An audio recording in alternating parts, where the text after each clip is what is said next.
So I thought it'd be a really cool idea just to go to the park. It's a beautiful day. The only problem is I'm having a hard time seeing. It's like so bright I can barely see the monitor. So hopefully the lighting's good. Anyways, welcome to Double Staff Basics for Ninjas. My name is Ken, and I wanted to answer some preliminary questions before we begin. So number one, how long should my double staff be? It should be 2 inches. I'm just kidding. 4 inches. Just kidding. 6 inches.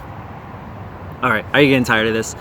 Double staff should be, oh man, I just want to keep saying it. No, double staff should be, depending on your length. I am using 4-foot double staffs.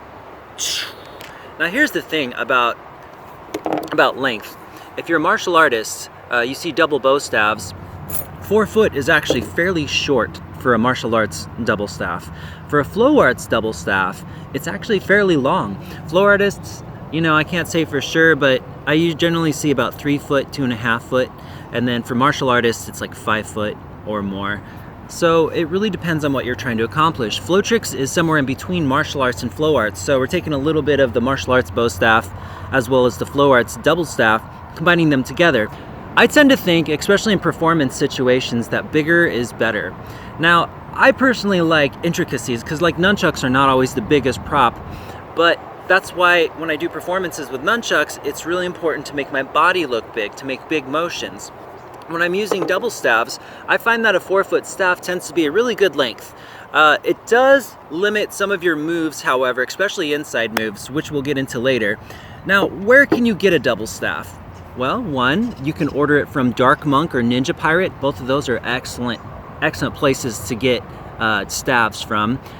This one I actually built myself, cost me about 10 bucks. Basically, I just went to a hardware store.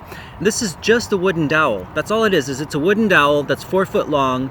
I can't remember how thick it is, but you can choose the thickness that matches it. And then I just used different types of tape, basically.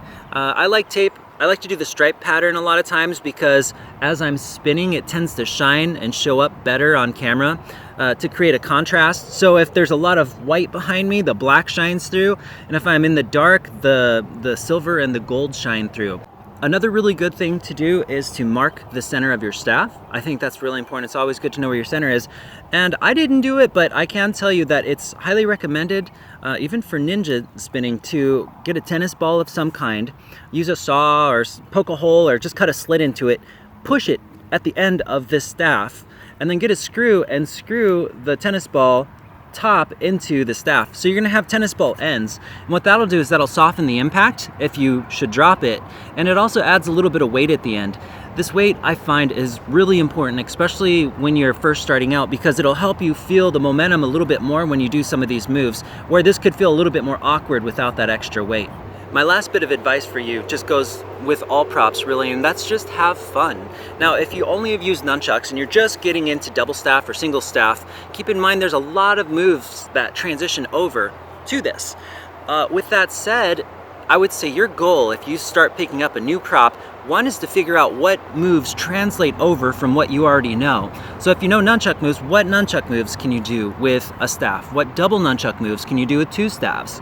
Once you get that down though, your job's not done yet, because otherwise you might as well just keep spinning the original prop. The second thing is to figure out, okay, this is like a nunchuck that doesn't bend, so you can hold it longer. There's different other characteristics that you've yet to explore and learn about. So when you're using multiple props, that's part of the beauty of translation and figuring out, well, what else is there? You're going to start to figure out what makes this character unique, and you're going to add that in as well as whatever you're able to translate over.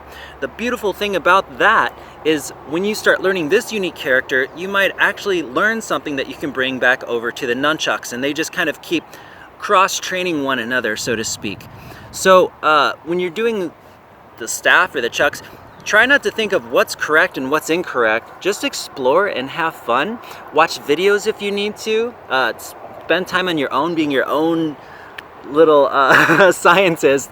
But essentially, it's going to be based off your explorations.